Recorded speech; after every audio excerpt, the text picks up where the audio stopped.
dia untuk memilih jalan. Mau pilih jalan yang mana? Mau pilih jalan menuju surga, banyak jalannya, gampang gitu. Ya. Masjid gratis, nggak bayar. Pengajian juga nggak bayar. Yang lain-lain juga nggak bayar. Haji umroh yang bayar, kalau nggak sanggup nggak usah. Gitu. Gampang agama itu. Sholat, oh, saya mau cuma bisa sholat yang wajib-wajibnya, wajibnya aja. Orang sunnah mah lewat saja kalau nggak bisa. Ya. Itu ada orang Arab Badui datang kepada Nabi SAW, kemudian bertanya, wahai Rasulullah, ya, perintahkan kepadaku amalan-amalan yang kalau saya kerjakan saya masuk surga dah. Kata Nabi, udah sholat 5 waktu. Udah 5 waktu aja, nggak ada yang lain? Nggak ada, kata Nabi.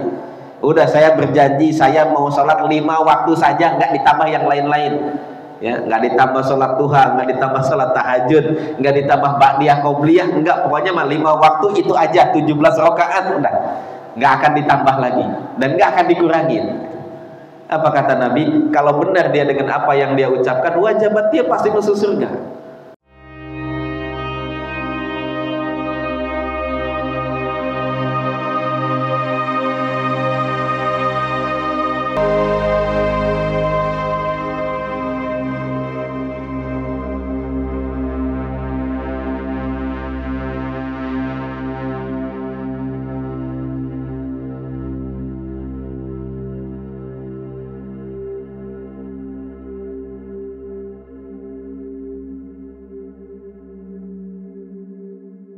Bismillahirrahmanirrahim.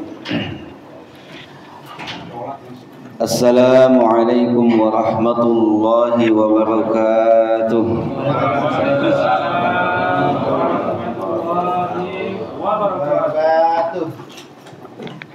Alhamdulillahi rabbil alamin.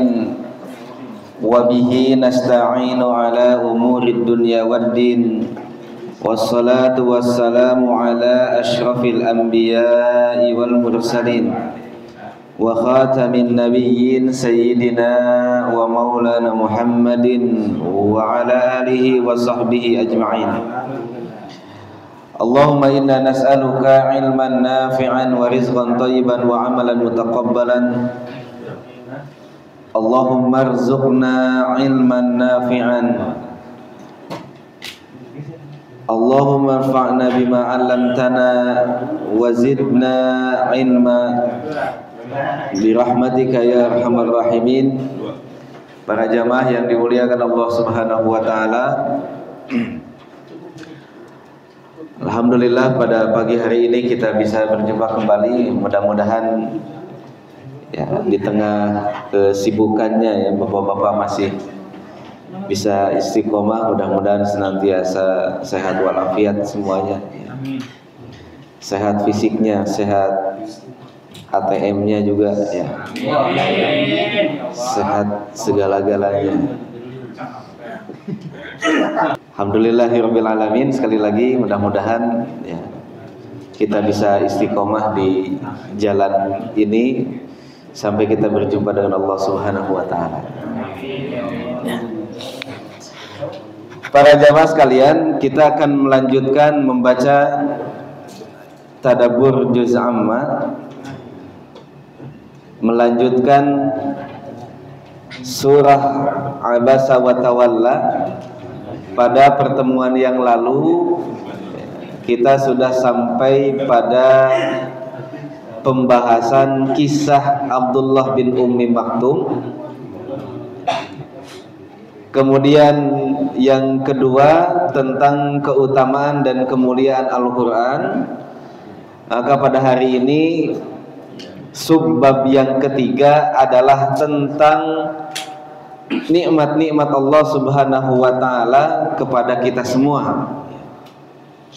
Diawali dari ayat ke-18 ketika Allah Subhanahu wa taala berfirman, A'udzu billahi minasyaitonir rajim. Min ayyi syai'in khalaqah, min nutfatin khalaqahu faqaddarah, thumma as-sabila yassarah, thumma amatahu faqbarah, thumma idza syaa'a ansyarah, dan seterusnya. Jadi nanti kita berharap kalau imam baca lagi surah ini kemudian lewat di ayat 17, maka diperhatikan ini sedang membicarakan tentang begitu banyaknya nikmat Allah Subhanahu wa taala, tentang teguran Allah Subhanahu wa taala kepada orang-orang yang tidak bersyukur, ya, langsung ditegur. Jadi kalau imam baca ini bukan buat yang lain, ini buat kita. Kita yang jarang bersyukur kepada Allah ditegur langsung oleh Allah, dibacakan ayatnya oleh imam.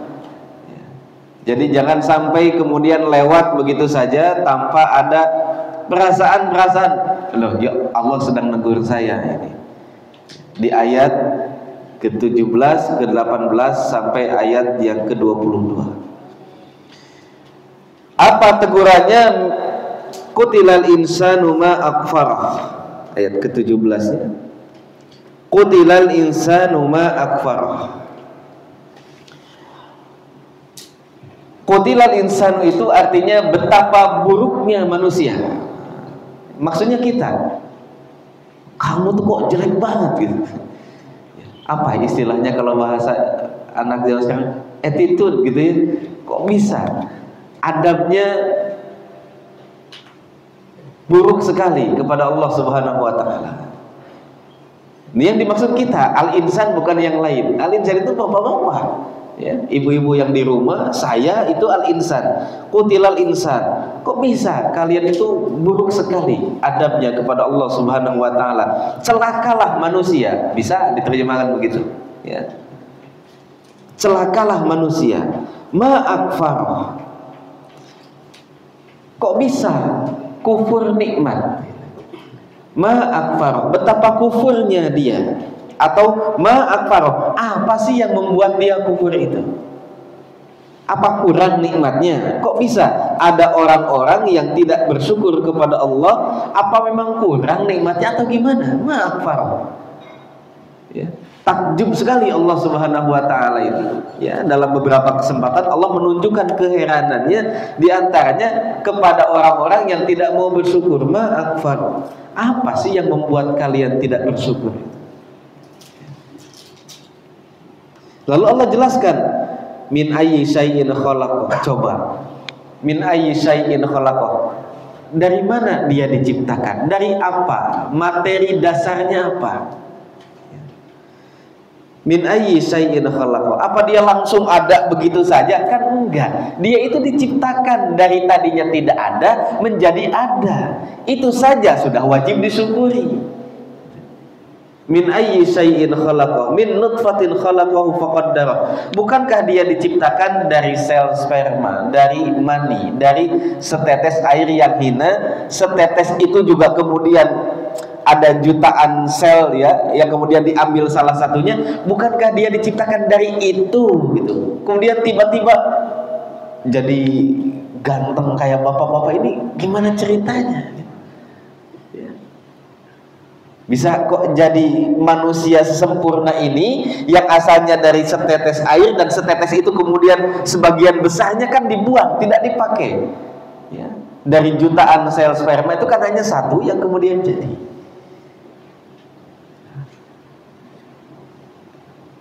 Masa gara-gara punya utang 1 juta 2 juta gitu ya, gara-gara anaknya ya agak susah nih kalau diarahkan, kalau dinasehati, membuat dia lupa segala-galanya gitu. Seolah-olah dunia ini gak ada nikmatnya, gak ada enaknya. Apa hanya gara-gara dia punya satu keinginan kemudian belum bisa diwujudkan, lalu dia lupa yang lainnya, padahal eksistensi dia sendiri itu nikmat yang sangat besar. Dulu kan tidak ada. Bapak-bapak kan dulu nggak ada. Kemudian diciptakan dari setetes air yang hina, lalu tiba-tiba jadi manusia sempurna. Min nutfatin khalaqahu faqaddara. Kemudian Allah bentuk organ-organnya.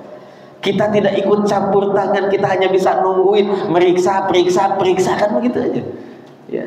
Dilihat di USG udah ada tangannya, dilihat di USG udah kelihatan jenis kelaminnya, kan coba bisa begitu aja.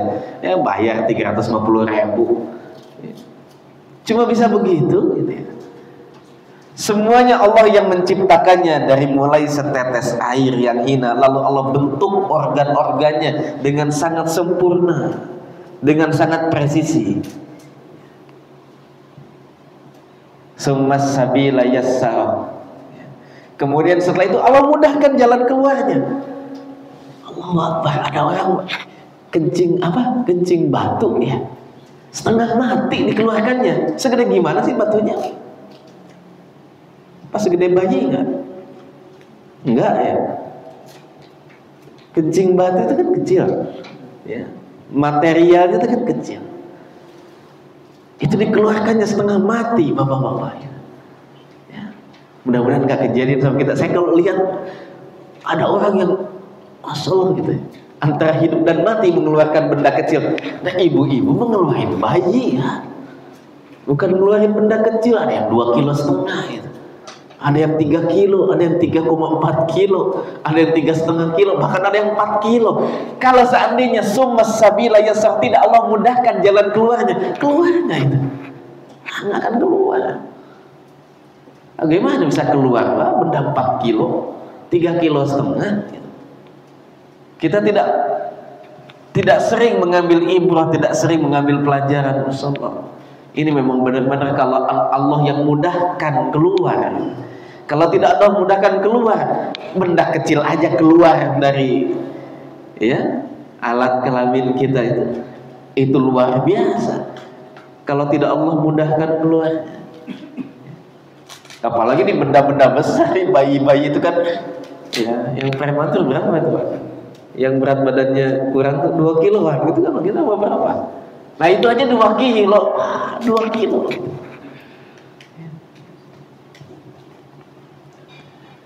Makanya kemudian Allah sangat takjub. Allah tuh heran, kenapa ya ada orang-orang yang kufur kepadaku? Kok bisa-bisanya dia tidak mensyukuri nikmatku? Kayak nggak ada nikmat sama sekali dalam kehidupannya itu. Ya gelap aja tuh pikirannya. Mentang-mentang dia punya persoalan gitu. Allah ingatkan, min ayyi syai'in khalaq. Udah jangan mikir yang lain-lain. Kamu adanya saja itu adalah kumpulan dari nikmat Allah Subhanahu wa taala. Dari sel sperma, kemudian dia diciptakan organ-organnya. Setelah itu lengkap semua, Allah mudahkan jalan keluarnya. Bahkan setelah keluar Allah mudahkan lagi dia untuk memilih jalan. Mau pilih jalan yang mana? Mau pilih jalan menuju surga, banyak jalannya, gampang gitu ya. Masjid gratis, nggak bayar. Pengajian juga nggak bayar. Yang lain-lain juga nggak bayar. Haji umroh yang bayar, kalau nggak sanggup nggak usah gitu. Gampang agama itu. Sholat, saya mau cuma bisa sholat yang wajib-wajibnya, wajibnya aja. Orang sunnah mah lewat saja kalau nggak bisa ya. Itu ada orang Arab Badui datang kepada Nabi SAW, kemudian bertanya, wahai Rasulullah ya, perintahkan kepadaku amalan-amalan yang kalau saya kerjakan saya masuk surga dah. Kata Nabi, udah sholat 5 waktu. Udah 5 waktu aja, nggak ada yang lain? Nggak ada, kata Nabi. Udah, saya berjanji saya mau sholat 5 waktu saja, nggak ditambah yang lain-lain ya, nggak ditambah sholat duha, nggak ditambah sholat tahajud, nggak ditambah ba'diyah qobliyah, nggak, pokoknya mah 5 waktu itu aja, 17 rakaat udah, nggak akan ditambah lagi dan nggak akan dikurangin. Apa kata Nabi? Kalau benar dia dengan apa yang dia ucapkan, wajibat dia pasti masuk surga. Sesederhana itu, sesederhana itu.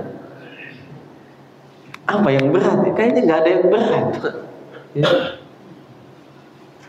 Iya kan, umroh yang mahal juga kalau bisa, kalau nggak bisa kan nggak usah ya. Ganti dengan amalan yang lain. Haji juga kalau tidak mampu tidak wajib. Zakat kalau nggak mencapai nisab juga nggak wajib. Ini ya, jadi setelah Allah mudahkan jalan keluarnya, summas sabila yassara, Allah juga mudahkan jalannya ya. Jalan-jalan menuju Allah Subhanahu wa taala Allah mudahkan. Summa amatahu fa akbar. Kemudian setelah itu Allah mematikannya dan kemudian menguburkannya. Kan nggak harus gali kubur sendiri, itu bagian yang hidup gitu ya. Tsumma idza syaa'a ansyara, kemudian ketika Allah berkehendak sudah datang waktunya, akan Allah bangkitkan lagi. Masalah para jamaah yang dimuliakan Allah Subhanahu wa taala. Tapi di balik ketakjuban Allah Subhanahu wa taala itu ada satu nilai yang wajib kita syukuri lagi. Bahwa meskipun Allah Subhanahu wa taala itu marah, ya, Qutilal insanu ma'akfar, saya kesel kenapa kok banyak orang yang kufur. Itu kan kata Allah begitu. Qutila, celaka kamu, kok bisa-bisanya kamu kufur. Tapi di balik kemarahannya itu tersimpan kesabaran yang luar biasa. Allah itu penyabar. Jadi kalau kita nggak sabar, Allah itu penyabar. Kan salah satu namanya apa? Apa? Nama Allah yang artinya Allah itu Maha Penyabar.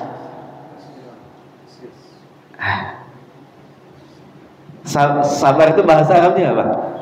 Sabar kan? Ya. Jadi kalau ada orang yang bersabar namanya sabir. Kalau banyak banget sabarnya namanya sabur. Ada namanya sabur, as-sabur, as-syakur. Bukan eyang subur. Aduh, legend itu, kakek legend. As-sabur, Allah itu kan as-sabur, yang sangat banyak sabarnya. Saking sabarnya Nabi SAW pernah bersabda di dalam hadis riwayat Imam Bukhari, ma ahadun asbaru ala adza yasma'uhu minallahi azza wa jalla.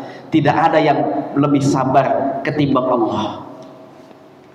Apa sabarnya? Allah ngasih makan, dia berterima kasihnya sama yang lain.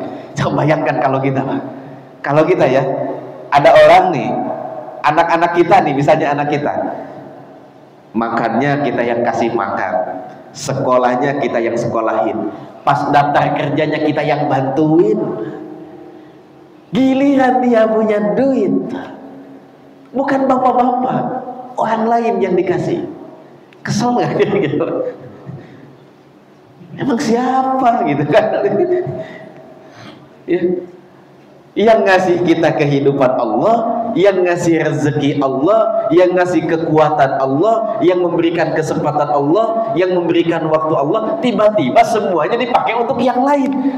Apa enggak marah harusnya? Ya. Itu kata Nabi SAW, tidak ada yang paling sabar, yang bisa lebih sabar daripada Allah Subhanahu wa taala. Coba bayangkan, Allah memberikan segala-galanya, tiba-tiba ada orang yang ibadahnya bukan kepada Allah. Allah memberikan segala macam bentuk nikmat, tapi ada orang yang mengucapin terima kasihnya bukan sama Allah.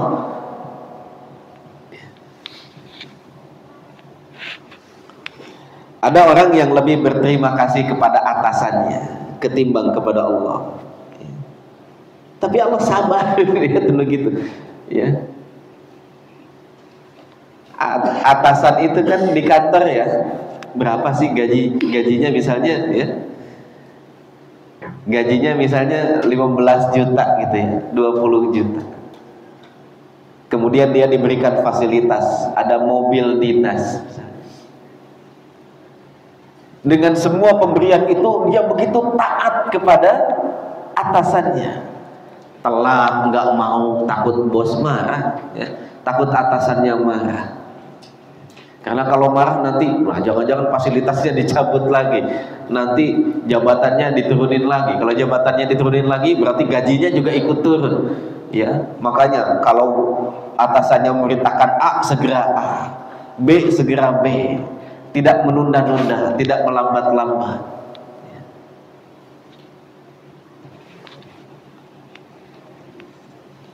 Karena dia merasa atasannya banyak berbuat baik kepadanya.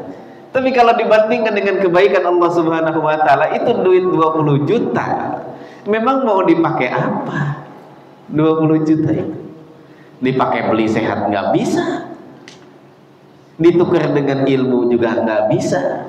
Ditukar dengan bahagia juga nggak bisa, karena semuanya milik Allah Subhanahu wa taala. Diberikan mobil, ngapain juga kalau Allah nggak ngasih tangannya? Dia dikasih motor buat apa juga kalau Allah nggak ngasih matanya. Tiba-tiba dia lebih taat kepada atasannya ketimbang kepada Allah. Jadi kalau kita mau udah jengkel banget gitu, kalau kita udah nggak akan sabar lah digitu-gituin.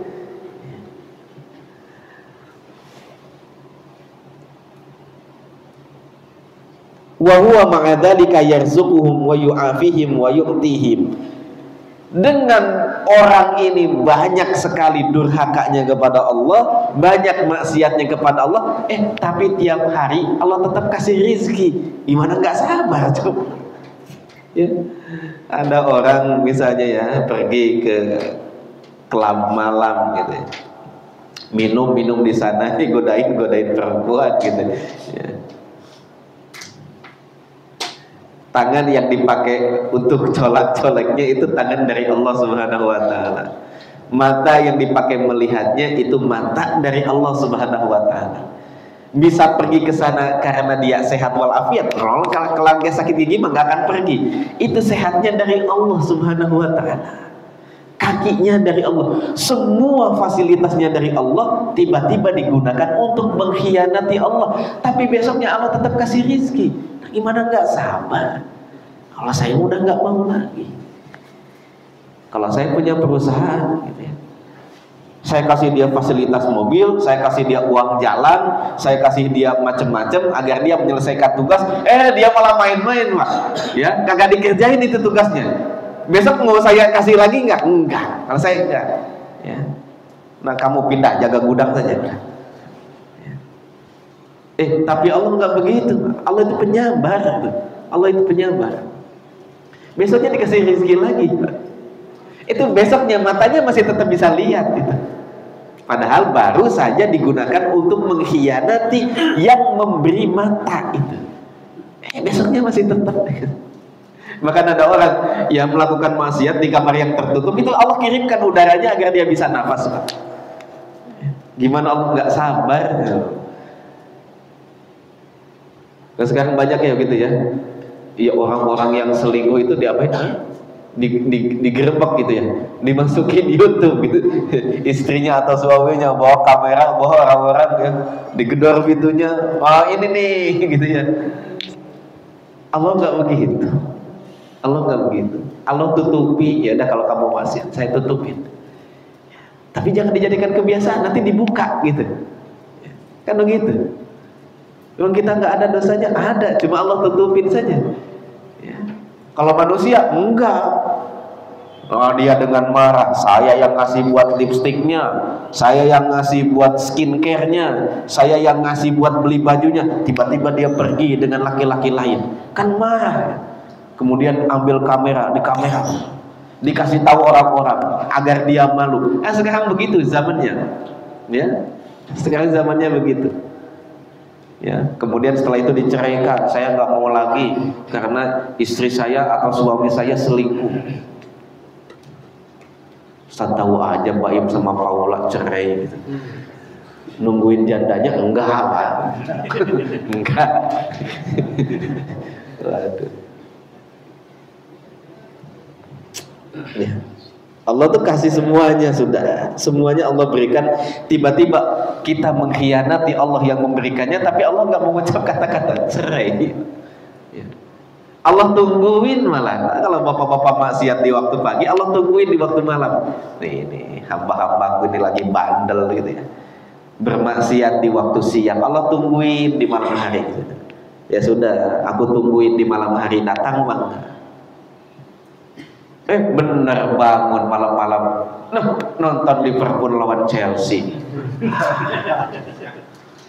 Ada yang maksiatnya malam-malam, kalau tungguin siang-siang. Ya, saya tungguin siang. Tadi malam hamba-hambaku ini melakukan ini. Siapa tahu siangnya datang. Ditungguin siang, nggak datang juga. Ya Allah, nggak datang juga. Tapi saking sabarnya Allah, ya udah ya. Kalau udah maksiat kemudian gak mau datang, ya sudah, saya kasih ujian aja kan, biar kamu selesai dosanya. Nah, kamu sakit ya, sakit. Kamu di kantor banyak masalah. Kalau yang bisnis, ya bisnisnya sengaja Allah persulit. Kenapa? Nah, kamu udah maksiat, saya tungguin, kamu nggak datang-datang, tapi saya udah kadung sayang sama kamu itu ya, sudah kadung cinta. Nah, gimana nih biar bersih? Udah saya kasih sakit. Ya. Atau kalau enggak anaknya sakit, lalu kamu nggak bisa tidur semalaman begadang. Gitu. Kalau enggak diberikan apa yang kemudian membuat kita ini diuji oleh Allah Subhanahu Wa Taala. Itu saking penyabarnya Allah, penyabar sekali Allah itu. Lalu kalau batasan kita mah udah enggak bisa begitu dah. Ya, kalau kita punya karyawan, kalau kita punya teman, tetangga, kita support segala-galanya, tiba-tiba dia mengkhianati kita. Kalau kita udah enggak lagi. Udah enggak mau lagi. Besok-besoknya udah enggak mau bantu lagi. Besok-besoknya udah enggak mau kenal lagi. Besok-besoknya udah Allah enggak begitu. Sabar sekali. Ini kata Nabi SAW, ma ahadun asbaru ala adan yasma'uhu minallahi ta'ala. Tidak ada yang paling bersabar dengan maksiat-maksiat yang Allah dengar, dengan maksiat-maksiat yang Allah lihat, itu kecuali Allah. Lah bagaimana ada orang yang syirik, ada orang yang musyrik, ada orang yang maksiat dengan menggunakan rezekinya dari Allah, menggunakan waktunya yang dari Allah, yang umurnya dari Allah, yang ilmu tuh buat maksiatnya juga dari Allah, yang segala-galanya dari Allah. Tiba-tiba Allah masih tetap besoknya tetap dikasih rezeki, masih tetap diberikan kesempatan, masih tetap diberikan ini itu dan lain sebagainya. Bahkan Allah perintahkan malaikat yang catat amal buruk, jangan cepet-cepet dicatat, tunggu dulu tuh 6 jam, kalau dia masih belum tobat baru kamu catat. Jadi kalau hari ini jam 5 misalnya berbuat maksiat, itu nggak buru-buru dicatat. Sohibus shimal itu malaikat yang mencatat amal buruk itu tidak segera mencatat, dia tunggu dulu. Beda dengan berbuat baik, jam 5 berbuat baik, jam 5 dicatat langsung. Langsung dicatat. Giliran yang bagus-bagus langsung dicatat. Giliran yang jelek-jelek, tar dulu ya. Tar dulu, nunggu 6 jam. Jam 5 berarti sampai jam berapa tuh? Ya, jam 1. Jam 11. Sampai jam 11. 6 jam kemudian baru, kalau dia tidak bertaubat, kalau dia tidak menyesal, baru dicatat jam 5 melakukan ini. Ini penyabarnya Allah Subhanahu wa taala. Jadi kalau lewat ayat-ayat ini itu qutilal insanu ma akfarah. Ingat, kalau kita ini terlalu banyak yang Allah berikan kepada kita, jangan sampai mengkufuri nikmatnya dan membuat Allah ngambek ya. Qutilal insanu, celaka hati manusia itu. Itu kan sama dengan doa kunut ya. Qatalallahu al-yahud wan nasara gitu ya. Kan ada yang bahasanya begitu. Semoga Allah menghancurkan Yahudi dan Nasrani yang memerangi orang-orang Islam. Nah, itu qatala. Qutilal insan. Ya, celakalah manusia, hancurlah manusia. Kenapa dia bisa mengkufuri nikmat Allah Subhanahu wa taala?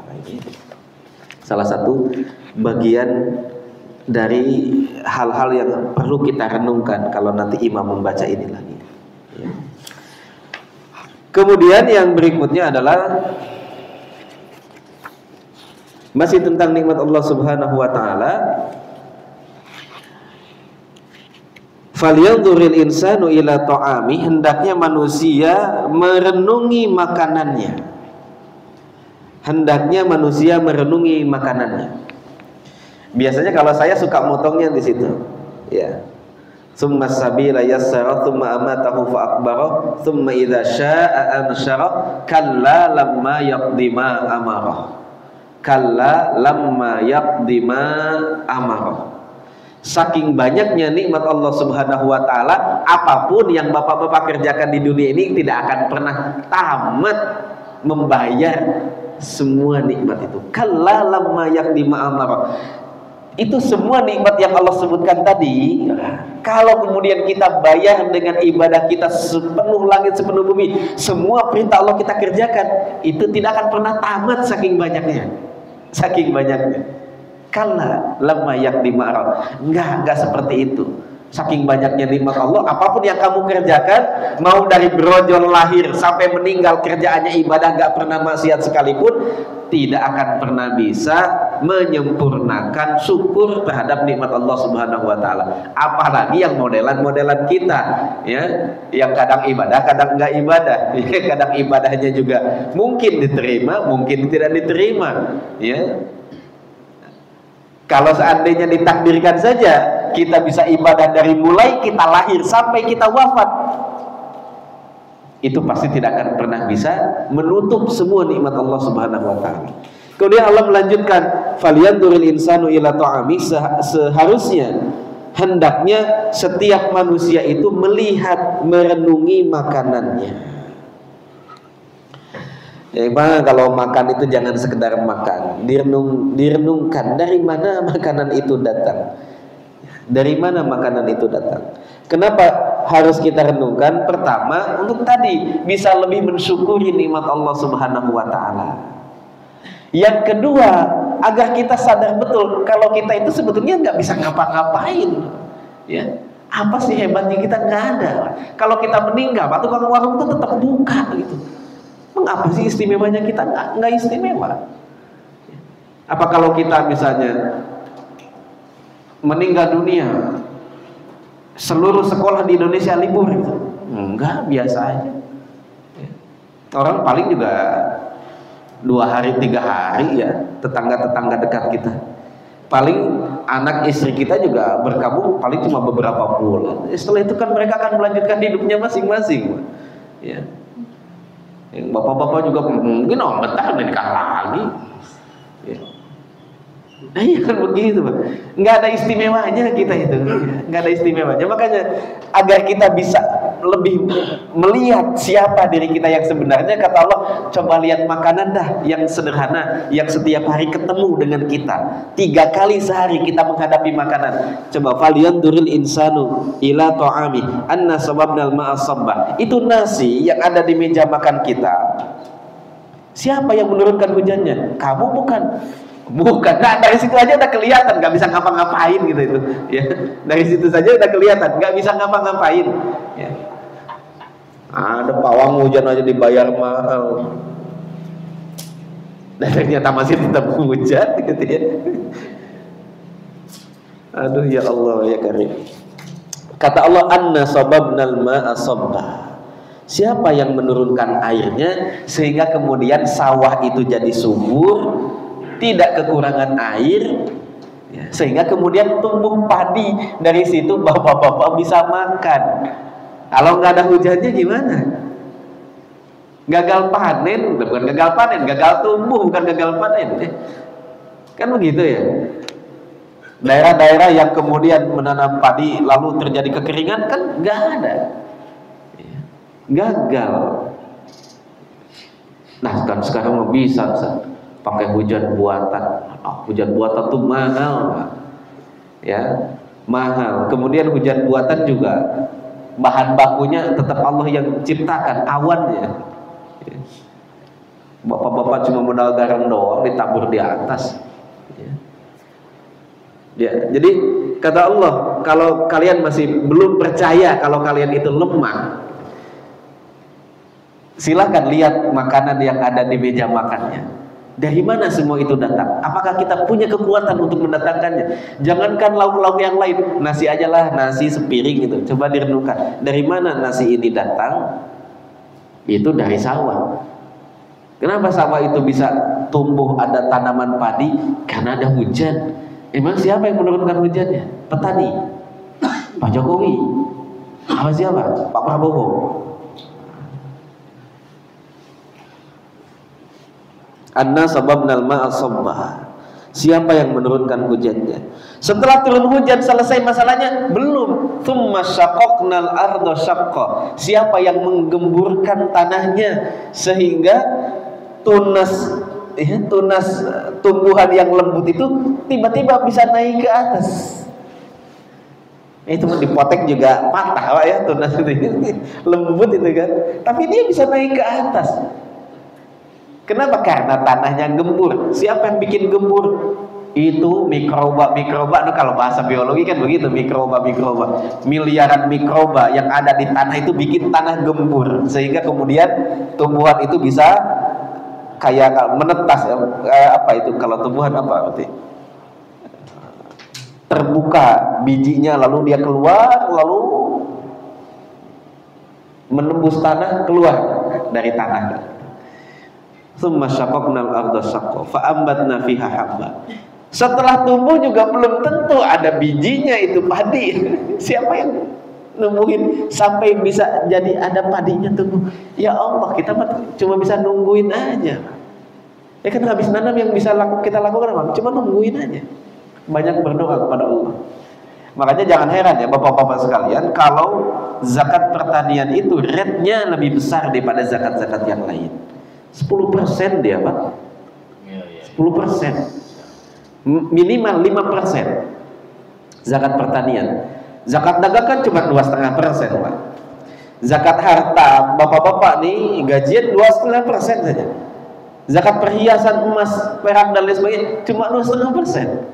Tapi giliran zakat pertanian 5% minimal, maksimalnya 10%, 4 kali lipat. Kenapa?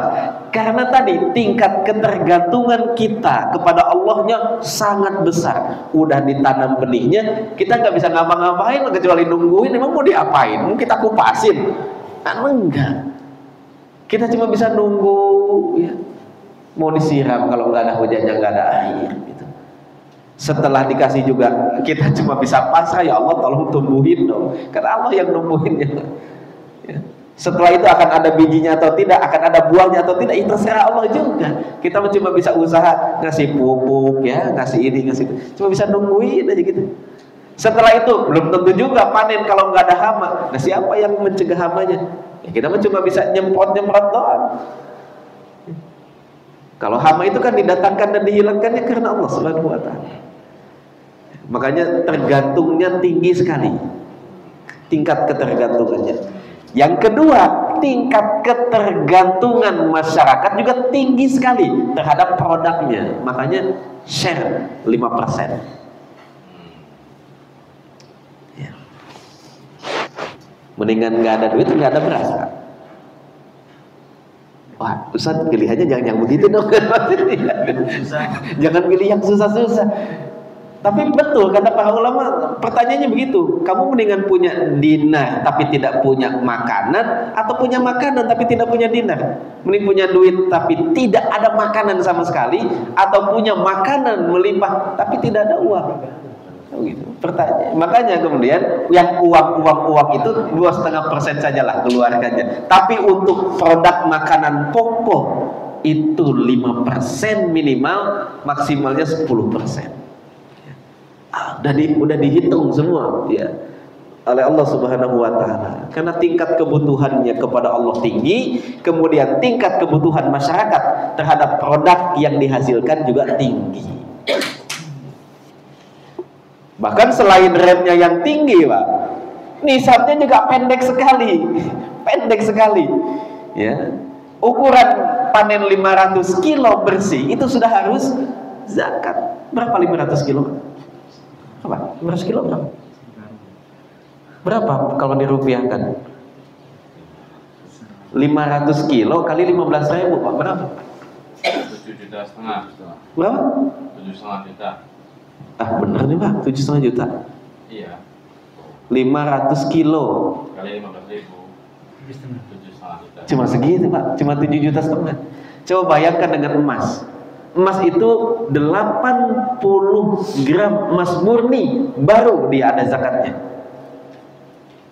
Pendek ya, nisabnya, standar nisabnya rendah gitu. Kenapa? Karena Allah tuh tahu masyarakat butuh itu. Makanya begitu lewat 500 kilo bagi, wajib dibagi. Tapi kalau emas masih 7,5 juta kayak 7,5 juta berarti berapa gram tuh? Paling 5 gram ya? Berapa? 5 gram masih belum. 10 gram 15 juta masih belum. 20 gram 30 juta masih belum. Ya, 60 gram berapa? Misalnya 80 juta masih belum. Masih belum. Kenapa? Karena orang nggak terlalu butuh itu. Meskipun sekarang zamannya serba duit, tapi pada hakikatnya orang itu tidak terlalu butuh itu. Beda dengan makanan pokok. Ya, beda dengan makanan pokok. Makanya rate-nya tinggi, tapi standar nisabnya itu paling bawah. Bayangkan 7,5 juta sudah harus wajib zakat. Ya. Beda sama yang lain. Yang lain udah ratusan juta baru wajib zakat gitu ya. Bapak-bapak punya deposito ya, kalau tidak senilai 80 gram emas murni kan nggak ada zakatnya. Ya, tidak ada zakatnya. Tinggi sekali ininya, nisabnya.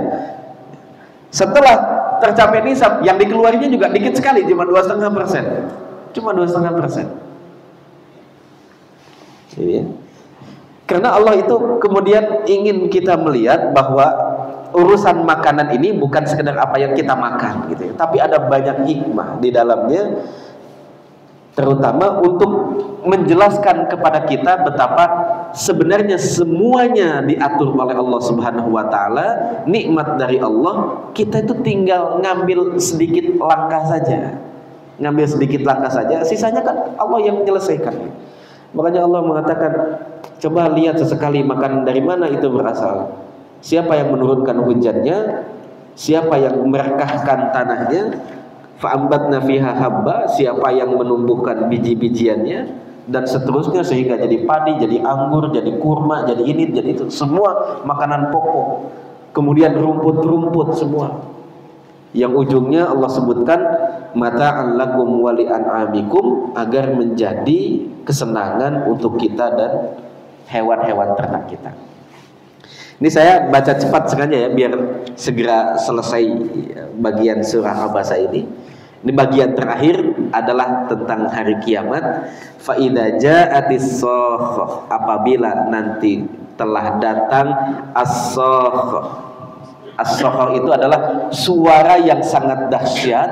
Saking dahsyatnya, bapak-bapak, satu telinganya jadi tuli, dua jadi bisu.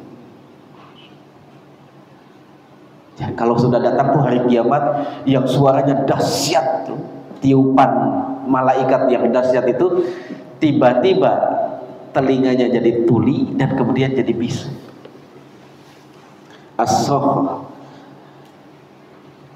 Kalau suara dahsyat sekarang paling bikin kaget gitu ya, paling bikin kaget.